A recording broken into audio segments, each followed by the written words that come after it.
Lectura de los Hechos de los Apóstoles. Al cumplirse, pues, los días de Pentecostés, estaban todos los discípulos juntos en un mismo lugar. Y vino de pronto un ruido del cielo, como de viento impetuoso, llenando toda la casa en donde estaban. Y se les aparecieron como lenguas de fuego que se repartieron y pusieron sobre cada uno de ellos. Y fueron todos llenos del Espíritu Santo, y comenzaron a hablar varias lenguas según el Espíritu les dictaba. Residían a la sazón en Jerusalén judíos piadosos de todas las naciones del mundo. Divulgado este suceso, acudió mucho gentío, y quedaron pasmados al ver que cada uno oía hablar a los apóstoles en su propia lengua. Todos estaban atónitos y maravillados, diciendo: ¿todos estos que hablan no son galileos? Pues, ¿cómo los oímos nosotros hablar a cada uno en nuestra lengua nativa? Partos, medos y elamitas, los que moran en la Mesopotamia, en Judea y Capadocia, en el Ponto y en Asia, en Frigia y en Panfilia, en Egipto y en tierras de la Libia que confina con Cirene, y los que han venido de Roma, judíos y prosélitos, los cretenses y árabes, los oímos hablar en nuestras lenguas las maravillas de Dios. Secuencia del Santo Evangelio según Juan. En aquel tiempo dijo Jesús a sus discípulos: todo el que me ame guardará mis mandatos, y mi Padre lo amará, y vendremos a él, y haremos mansión dentro de él. El que no me ama, no guarda mis preceptos. Y la doctrina que habéis oído no es mía, sino del Padre que me ha enviado. Estas cosas os he dicho estando con vosotros, mas el Consolador, el Espíritu Santo, que os enviará el Padre en mi nombre, Él os enseñará todas las cosas y os recordará todo cuanto yo os he dicho. La paz os dejo, mi paz os doy. No os la doy yo como la da el mundo. No se turbe vuestro corazón y tema. Habéis oído lo que os he dicho, me voy y vuelvo a vosotros. Si me amaseis, ciertamente os alegraríais de que me vaya al Padre, porque el Padre es mayor que yo. Y ahora os lo digo antes que suceda, para que lo creáis cuando suceda. Ya no hablaré mucho con vosotros, pues viene el príncipe de este mundo, pero en mí no tiene parte alguna. Mas para que el mundo conozca que amo al Padre y que, como me ha mandado el Padre, así hago. Dios te salve María, llena eres de gracia, el Señor es contigo. Bendita tú eres entre todas las mujeres y bendito es el fruto de tu vientre Jesús.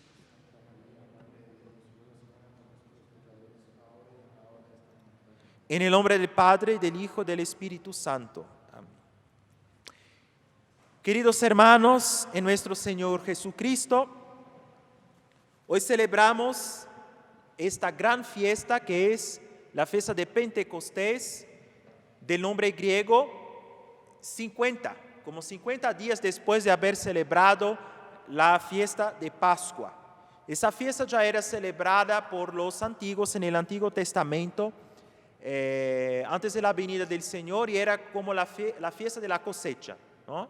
En que ofrecían a Dios, ¿no?, sus dones, y se celebraba exactamente 50 días después de Pascua. De ahí el nombre griego que se dio a la fiesta de Pentecostés, ¿no?, en griego 50. Bueno, o a la quincuagésima, ¿no?, la quincuena, no sé si, de la fiesta de Pascua.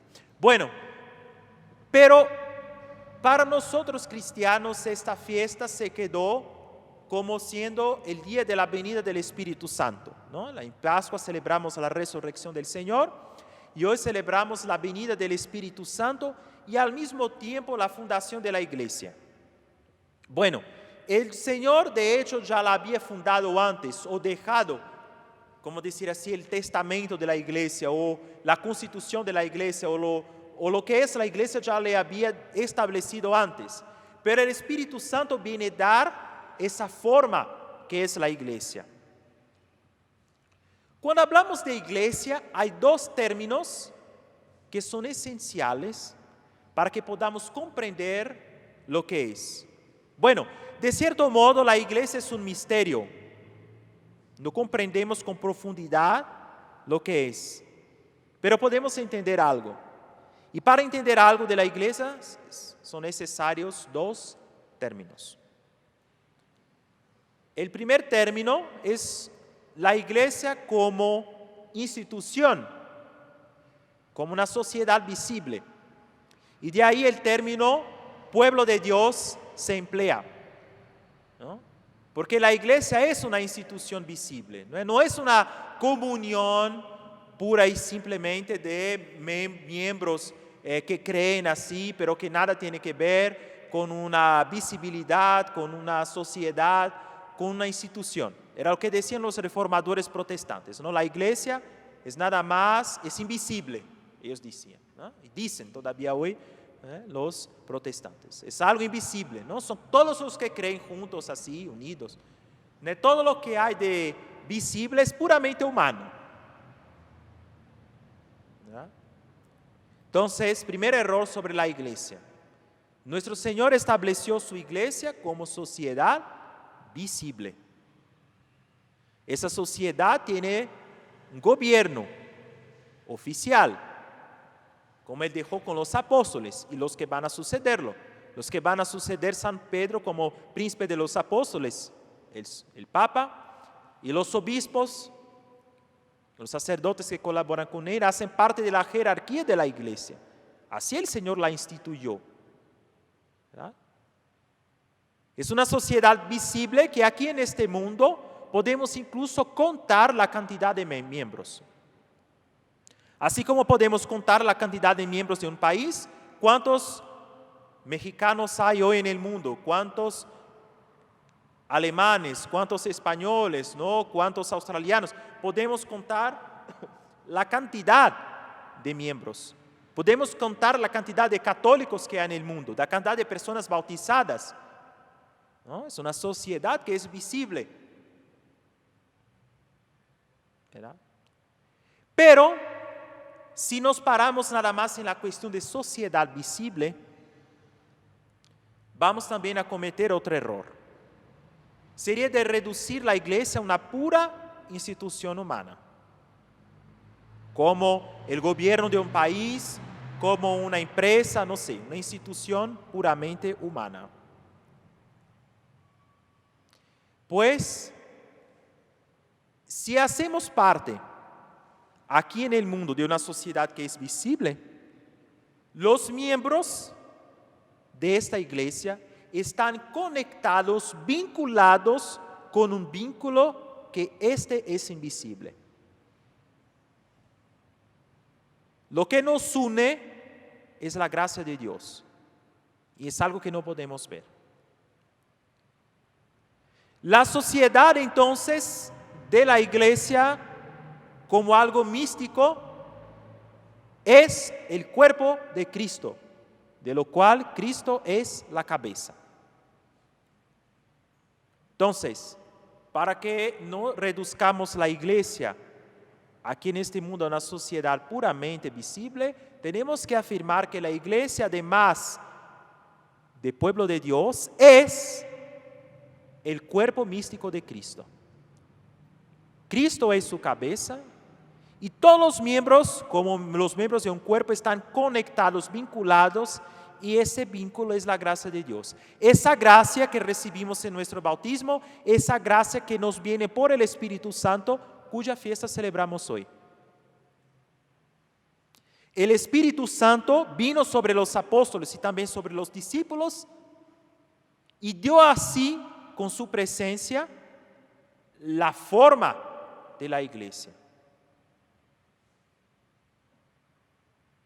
La forma visible ya estaban ahí los apóstoles, estaban los discípulos, ¿verdad? Estaban todos reunidos ahí, tenemos esa forma visible. Ahora, algo que es esencial a lo que es la iglesia, viene ahí, la gracia de Dios, viene el Espíritu Santo y está ahí con ella. Y ahí se cumple lo que el Señor había anunciado ya aquí, acabamos de leer en el Evangelio. El Consolador vendrá a vosotros. La iglesia es, entonces, esa sociedad que tiene ese vínculo invisible, el vínculo de la gracia, que es dado por la presencia del Espíritu Santo en ella. Cuando hablamos de la Santísima Trinidad, pues decimos, pues muy bien, el Padre es la cabeza de la Trinidad, Él no procede de nadie, no es engendrado por nadie, es la cabeza. El Hijo es engendrado del Padre por un modo que de intelecto, de inteligencia, de concepto, de imagen. El Padre, pensando en sí mismo, forma una imagen que es igual a sí en toda dignidad, en toda eternidad, en lo que sea. La única diferencia es que el Hijo es la relación de origen, ¿no? La única diferencia, parece la única, el elemento que distingue las tres personas de la Trinidad son sus relaciones de origen y nada más. Entonces el Hijo es Dios, pero como imagen, como concepto, como intelecto. Y de esa relación mutua que hay entre el Padre y el Hijo, procede, por modo de amor, así nos enseña Santo Tomás de Aquino, el Espíritu Santo. El Espíritu Santo viene en nosotros darnos la caridad, que es el amor de Dios. ¿No? Darnos la caridad. Esa caridad que la guardamos, que la recibimos en el bautismo y que la guardamos mientras estamos en estado de gracia. La expresión estar en estado de gracia quiere decir que guardamos la gracia. ¿No? La perdemos obviamente por un pecado mortal, ¿no?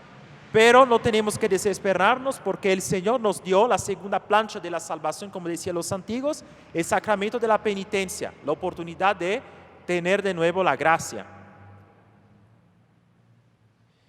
Hermanos, aprovechemos esta novena de Pentecostés del Espíritu Santo para pedir al Espíritu Santo que nos ilumine, que nos haga permanecer en la gracia de Dios. Porque nos enseña el Concilio de Trento que nosotros no podemos pasar toda una vida sin cometer ni que sea un pecado mortal si no tenemos el auxilio de la gracia de Dios. Sin la gracia de Dios, con las fuerzas humanas puras así, el hombre decaído desde el pecado no puede pasar toda su vida con sus propias fuerzas sin cometer ni que sea un pecado mortal. Para eso es necesario la gracia de Dios. Gracia que Dios nos da, pero sobre todo cuando le pedimos. Y ahí viene el rol importantísimo de la oración, de que tenemos cada día que pedir a Dios la gracia. Esa gracia que es ese don del Espíritu Santo, ¿no? Que está ahí en nuestro medio, que está en nuestro corazón, haciéndolo digno de ser la morada de Dios. No cesemos de pedir incesantemente esa gracia de Dios, que Él venga y nos ilumine. Porque es el único modo que tenemos para ir al cielo. La gracia es el don realmente más precioso que recibimos de Dios. Es preferible a todo el oro de la tierra. ¿Por qué? Porque sin ella no vamos al cielo, no es posible la salvación sin la gracia. ¿Verdad? Nuestra eternidad depende de ella. Entonces, pidamos a Dios para nunca perder ese don preciosísimo que es la gracia. Damos esa iluminación del Espíritu Santo, que realmente Él nos conduce de un modo misterioso. Como el Espíritu es algo invisible, no es algo que viene. Pero de ese modo misterioso Él quema nuestro corazón de amor. Son lenguas de fuego, ¿no? Como Él quema nuestro corazón de manera que pueda inflamarse de amor, inflamarse de caridad. Y es eso que tenemos que pedir a Dios de manera incesante, sobre todo en esa fiesta de Pentecostés. Ave María Purísima. Que Dios os bendiga en el nombre del Padre, y del Hijo, y del Espíritu Santo.